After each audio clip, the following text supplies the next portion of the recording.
We've been invited to a progressive dinner, and that's basically where you have different courses of the meal at different people's homes.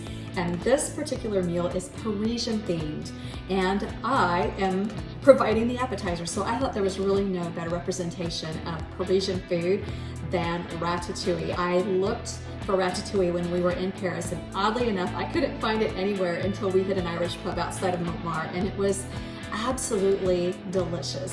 And it's basically vegetables like eggplant, zucchini, and tomatoes that they cook in this wonderful fashion, make a fabulous dish. So I thought for a ratatouille appetizer, I'm going to put these same vegetables on a skewer, I'm going to grill them, and then I'm going to serve it up with a beautiful roasted red pepper sauce that's going to be so yummy.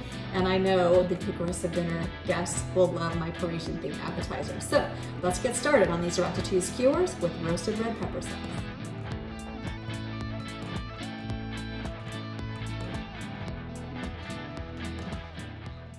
These skewers are so easy. All I'm going to do is cut an eggplant into quarters, and then I'm going to cut a zucchini into half moon shapes. Then I skewer these along with some grape tomatoes. I drizzle them with olive oil, a bit of salt and pepper, and then it's time to grill. While the veggies are grilling, it's time to make the sauce, which is just a jar of well-drained roasted red peppers, some garlic, olive oil, and a pinch of salt. Blitz this all up until the sauce is nice and smooth, and then remove the skewers from the grill pan and serve it with the sauce. These are so good.